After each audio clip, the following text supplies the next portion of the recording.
ออค้าเหมือทรงค้าเหมือทรงพี่น้องเขากูก็กูตีกูแลนข้านอกเหมือทรงโรงเรียนเขากูก็กูตีกูแลนค้าในวิดีโอในข้านอกที่มาสอนบันนี้ใต้ค่าสอนปันอะไรข้านอกสอนปันวันนี้มันนอดค่ะก่อนที่เข้าสอนข้านอกกดไลค์กดแชร์มันกับ2 กรัมข้านอกค่ะเมื่อเราสอนถึงตัวแพทย์เสียงขาดข้านอกการสอนไม่ในค่ะ10 บทดีก็16ค่ะข้านอกร้านต่างตาแพทย์ลืดร้านต่างตาแพทย์ยากลืดร้านต่างตาแพทย์ได้จำลืดร้านต่างตาแพทย์จำนาลืดร้านต่างตาแพทย์จำเตือนลืดร้านต่างตาแพทย์ได้ขึ้นลืดข้อ17วัดต่างตาแพทย์วืดวัดต่างตาแพทย์ยากวืดวัดต่างตาแพทย์ได้จำวืดวัดต่างตาแพทย์จำนาวืดวัดต่างตาแพทย์จำเตือนวืดวัดต่างตาแพทย์ได้ขึ้นวืด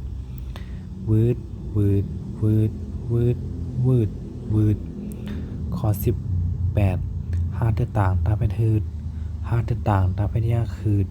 หาต่างตาแพทย์จำหืดหาต่างตาแพทย์จำนาหืดหาต่างตาแพทย์จำเนือหืดหาต่างตาแพทย์ได้ขึ้นหืด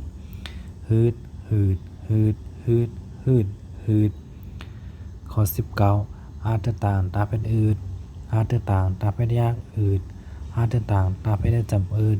หาต่างตาแพทย์จำนาอืดหาต่างตาแพทย์จำเตออืดหาต่างตาแพทย์ได้ขึ้น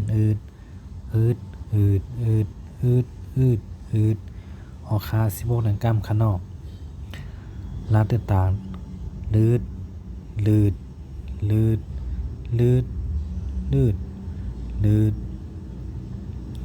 ข้อ17วืด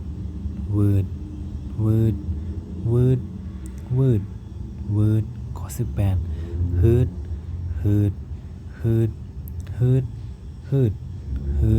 ข้อ19อืด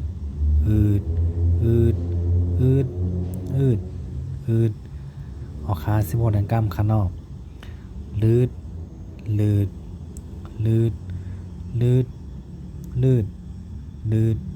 ข้อ17วืด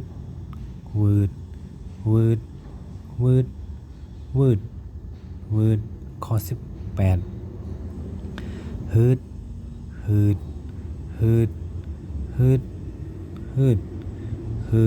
ข้อ19อื